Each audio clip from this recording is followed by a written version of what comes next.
প্রক্রিয়া অনেকে আমার কাছে জানতে চাইছে ভাই আমার ক্ষেত্রে প্রচুর পরিমাণে ঘাস হয়েছে আমি কি করতে পারি। তো তাদের উদ্দেশ্যে বলবো অবশ্যই আপনার বিষ দিবেন, বিষ দিয়ে গাছ নিধন করা সম্ভব যদি কিনা সেটা আপনার এই গাছের পাতায় না পড়ে। কারণ মেন হলো বাজারে স্প্রে পাওয়া যায়, সেটা হলো আপনার পচননাশক, সেমকো, অটোকুপ কেয়ার, আপনার আছে এসিআই, বিভিন্ন রকমের যত আগাছা একটা বড় রকমের একটা সমস্যা আছে, সেটা আগাছার মধ্যে আপনার গুড়া পোক, তারপরে ছটকা টাইপের এরকম পোকা হয়, যে পোকাটা আপনার এই মাইস পাতা যেটা নরম একদম, তারপরে আছে আপনার ফলনে। আসসালামু আলাইকুম সম্মানিত দর্শক, সকল প্রকার কৃষক, তরুণ উদ্যোক্তা এবং কৃষিপ্রেমী বন্ধুদের জানাই হেল্প এগ্রো বাংলা চ্যানেলে স্বাগতম। আমার ভিডিওটা আপনারা যে যেখান থেকে দেখছেন, দেশ এবং দেশের বাইরে থেকে, প্রবাস থেকে, বিশ্বের যে কোনো প্রান্ত থেকে, তো আজকে কথা বলবো কিভাবে পেঁপে গাছের গোড়া পরিষ্কার করা যায় আপনি কেমিক্যালের মাধ্যমে আগাছা। তো বাজারে দুই রকমের বিষ পাওয়া যায়, একটা হলো গাছ পচার, একটা হলো গাছ জ্বলার। তো আজকে আপনাদের সঙ্গে আলোচনা করবো সেই বিষয়ে। তো চলুন শুরু করা যাক। যে জিনিসটা আমি আলোচনা করতেছি টোটালে, সেই কথাটা আসি মূল কথায়। এটা হলো টোটাল আপনার যে দেখবেন এই যে এখানে সারি করা আছে, এখানে কিন্তু ঘাস নাই টোটালি পেঁপে গাছের গোড়ায়। আর এখানে দেখতেছেন যে ঘাস আছে, এই যে এই ঘাসগুলো দমন করার জন্য আপনার করতে হবে যেটা, সেটা হচ্ছে টোটালি আপনাকে এই জমিতে স্প্রে করতে হবে। এত ঘাস আর জঙ্গল, এটা নিড়ানি দিয়া পরিষ্কার করা কখনোই মানে একটা কৃষকের প্রতি এই সম্ভব না, কেননা অনেক বেশি আপনি খরচ এবং কি ব্যয়বহুল। এই ব্যয়বহুল মেটানোর জন্য আপনার জমিতে ঘাস মারার জন্য এক ধরনের বাজারে স্প্রে পাওয়া যায়, সেটা হলো আপনার পচননাশক, সেমকো, অটোকুপ কেয়ার, আপনার আছে এসিআই, বিভিন্ন রকমের যত কোম্পানি আছে প্রত্যেকটা কোম্পানিতে আপনার এই ঘাস পচনের একটা বিষ আছে, যেটা কিনা আপনার জমিতে দেওয়ার আপনি 2 দিন পরে ঘাস পচার বিষ আছে, মরার বিষ আছে, সেটা জ্বলে পরে মরে যাবে। আর যদি পচার বিষ দেওয়া হয় তাহলে পচে যাবে। তো পচার বিষ দেবেন আপনারা, যেটা কিনা একদম ক্লিয়ার হয়ে যাবে, মাটি বের হয়ে যাবে অন্তত। সেটা আপনার 1 সপ্তাহ পরে দেখবেন যে ময়রা পচা শুরু করছে। এই জন্য পেঁপে খেতে দিলে কোনো রকম সমস্যা হবে না, যদি কিনা সেটা আপনি গাছের পাতায় পড়ে তবে সমস্যা। আর দেখবেন যে মানে ওয়েদার কেমন আছে, বাতাস আছে কিনা, ওই মুহূর্তে দিবেন। জমিতে যখন দেখবেন প্রচুর পরিমাণে বাতাস, তখন দিবেন না।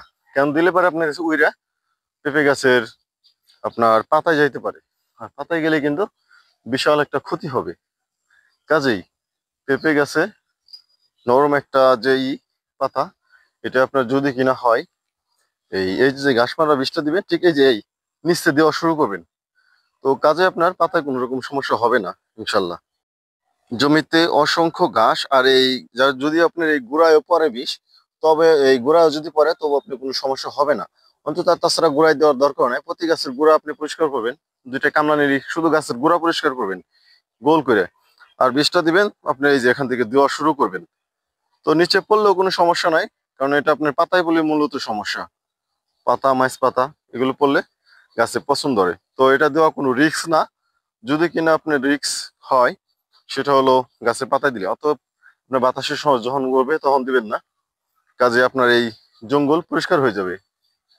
ঘাস পরিষ্কার এটা বিশাল একটাই। আর এই যে জমি পুরে আগাছা, এই আগাছা পুরো আপনি সার মেডিসিন সব খেয়ে ফেলবে। এই যে দেখছেন কি হারে তাজা হয়েছে। তো অন্তত এই জন্য যারা আপনার ঘাস পরিষ্কার করতে চান জমির, তারা ঠিক এইরকমের যে স্প্রেটা দিলে পারে, আমি যে স্প্রে নাম বললাম, একবারে আপনার ক্লিয়ার হয়ে যাবে, আপনার জমিতে শক্তি পাবে। যেহেতু আপনার গোড়া পরিষ্কার আছে, তারপর যাদের গাছের গোড়া পরিষ্কার নেই তারা গোড়া পরিষ্কার করে নেবেন, তারপর স্প্রে করবেন এই ঘাস মরার বিষ, ঘাস পচার বিষ, ঘাস জ্বলার বিষ। তো দারুণ একটা সুপার কাজে দিবে। তো এই বাগানে আপনার মাসাল্লাহ এই যথেষ্ট সুন্দর আছে গাছগুলো। তো গাছের তো আর যত্ন শেষ নাই, তো বহু রকমের যত্ন আছে। সে যত্নগুলো আপনাকে দিতে হবে। যেরকম ঘাস রাখা যাবে না, স্প্রে ঠিক মতো দিতে হবে, ভিটামিন দিতে হবে, মিনারেল মানে যেটা সেচ ব্যবস্থা সেটা দিতে হবে। এখন যেহেতু আপনি বৃষ্টি নামছে, তো মাঝে মধ্যে বৃষ্টি নামবে, অতএব আপনি সেচ দেওয়া অতটা জরুরি না। ঠিক যত্নটা দিয়ে দিবেন, স্প্রে নিয়মিত শিডিউল ভাবে দিবেন। আর রিং করে আপনি সার মেডিসিন দিবেন। আর সেই সার মেডিসিনটার জন্য আপনি ঘাসে খায় এই সমস্যাটা না করে, যাতে আপনি ভালো একটা প্রফিট করতে পারেন অল্প দিনে। কেননা ঘাসযুক্ত থাকলে কিন্তু আপনার সব মেডিসিন ঘাসে সারে খাই ফেলবে, কাজে আপনার উপকারে আসবে না। এই জন্য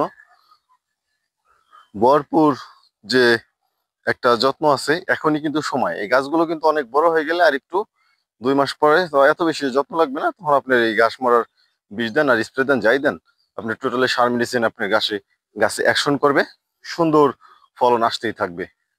ফলন আসার আগ পর্যন্ত আপনাকে বিভিন্ন রকমের সমস্যা সম্মুখীন হতে পারে, সেটা আপনি গুটিয়ে ঝরে যাইতে পারে, গাছে আপনার এই শিকড়ে পানি যাইতে পারে, মানে এই যে গাছের গোড়া দিয়ে। অতএব যত্নর তার শেষ নাই। ঠিক এই জন্যই কিভাবে যত্ন দিলে পেঁপে গাছ আপনার ভালো থাকবে, সুস্থ থাকবে, সেই ধারাবাহিকতা আপনি দিলাম যে আজকে আগাছা পরিষ্কার করার জন্য, যাতে আগাছা একটা বড় রকমের একটা সমস্যা আছে, সেটা আগাছার মধ্যে আপনার গুড়া পোক, তারপরে ছটকা টাইপের এরকম পোকা হয়, যে পোকাটা আপনার এই মাইস পাতা, যেটা নরম একদম, তারপরে আছে আপনার ফলনে বড় রকমের একটা ইফেক্ট করে। সেটা আপনার ফলনের গায়ে যদি জালি পেঁপেটার গায়ে হাঁটে, পোকার পাউডার অনেক দাঁড়ালো, এই গুড়া পোকা, সেটা কিন্তু আপনার কষ বের হয়, ছিদ্র ছিদ্র করে দেখবেন কষ বের দিচ্ছে। ঠিক এই জন্য আপনার এই এই পাতাগুলো ঠিক ভালো রাখার জন্য এই স্প্রেটা করতে হবে, যাতে আপনারা অবশ্যই লাভবান হন, ক্ষতিগ্রস্ত না হয়। তো এই জন্যই শুধু শুধু বক বক করি না, যাতে আপনাদের উপকার আসে, সেই মানে এইভাবে ভিডিওটা দেওয়ার চেষ্টা করি ইনশাল্লাহ। তো কিভাবে আপনাদের মাঝে এই বীজটা আপনার স্প্রে করলে সর্বোচ্চ কাজে আসবে, আপনার এই টোটাল আগাছা থাকবে না। আর আগাছা না থাকলে কিন্তু আপনার জমিটা সর্বোচ্চ উর্বর এবং শক্তি বৃদ্ধি সব দিক দিয়ে আপনার এই ভালো হবে, যেটা কিনা আপনার এই সচেতন মানুষের কাজ। আর সচেতন মানুষই আপনার এই বাগান করতে পারে। পেঁপে বাগান জানে যে আপনার অলস মানুষের এই এই ফসল বা চাষবাস করে, কিন্তু আপনারা যে জন্য করবেন, যেটা কিনা উপকার আসবে, সেটা যদি যত্ন তার শেষ নাই। কারণ একজন শুধুমাত্র পেঁপে চাষ করলো, যত্ন সম্পর্কে জানলো না, বুঝলো না, সে করলো তো বড় ধরনের একটা লস খাবে। কেননা আপনি এই যে দেখছেন, তো এই গাছে যদি আপনি চট বাঁধতে যায়, আপনার বাগানে কিন্তু একদম শেষ হয়ে যাবে। কাজেই আপনার সর্বোচ্চ চেষ্টা করতে হবে যাতে বাগানটা ভালো থাকে, সুস্থ থাকে, সর্বোচ্চ ফলন পাইতে। গাছগুলো যেরকম কালো সুন্দর, আপনার ফলনগুলো চকচকে, ফুল চকচকে। তো দেখতেই পাচ্ছেন যে এই যে আপনি টোটালে গুটি এই যে চলে আসছে, এটা আপনার অল্প দিনের মধ্যেই বড় হয়ে যাবে। আর এই মুহূর্তে কিন্তু সবচেয়ে ভালো লাগার একটা বিষয়, কারণ যখন প্রথম প্রথম আপনার ফলন আসে, প্রথম প্রথম আপনার এই গুটি আসে, ফুল আসে, তখন কিন্তু অন্যরকম একটা ফিলিংস হয়। এই জিনিসটা বানাইতে আপনার টোটালে অনেক খরচ আর ব্যয়বহুল, সব মিলে আর কি। আপনাদের সঙ্গে যে আলোচনাটা করলাম, মূল আলোচনা হয়েছে আপনার এই গাছ মারার যে একটা প্রক্রিয়া। অনেকে আমার কাছে জানতে চাইছে, ভাই আমার ক্ষেত্রে প্রচুর পরিমাণে ঘাস হয়েছে, আমি কি করতে পারি? তো তাদের উদ্দেশ্যে বলবো, অবশ্যই আপনার বিষ দিবেন, বিষ দিয়ে গাছ নিধন করা সম্ভব, যদি কিনা সেটা আপনার এই গাছের পাতায় না পড়ে। কারণ মেন হলো মাইস পাতা। তো এখানে যতটাই ফলন দেখতেছেন, ফলনে তো প্রশ্ন আসে না। আর বিশেষ করে আপনাদের বলছি, বাতাসের সময় দিবেন না, বারবার একটা কথা বলতেছি। তো গাছের এই যে যে গুঁড়া আছে, এই গুঁড়ায় পড়লে কোনো রকম সমস্যা হবে না। তারপর আপনারা গুঁড়ায় দেওয়ার দরকার নাই, আমার যেখানে ঘাস আছে আমি সেই জায়গায় দিয়ে দেবো। আর গুঁড়াটা অবশ্যই এই কাঁচি দেওয়া পরিষ্কার করে দেবো, যাতে সর্বোচ্চ ভালো হয়। তো এখানে আপনার এই ঘাস মারার বিষয়টা নিয়ে বললাম। অনেকে বলে যে ভাদাল মারার যে কি বিষ আছে এটি নিয়ে, তো আমি সামনে আপনাদের সঙ্গে এই বিশেষ একটা আলোচনা করব, কিভাবে ভাদাইল একবারে নিধন করা সম্ভব। ওই জমিতে একবার স্প্রে করলে কখনোই আর ভাদাইল হবে না। সেটা ভাদাইল মারার যে একটা বিষ আছে, ভাদাইলের আটি শীষ লাগে মরে যাবে। তো সেই সম্পর্কে আপনাদের সঙ্গে সামনে আমি আর একটা টপিক নিয়ে আলোচনা করব সেই ভিডিওতে। সেই পর্যন্ত হেল্প এগ্রো বাংলা চ্যানেলের সঙ্গেই থাকুন।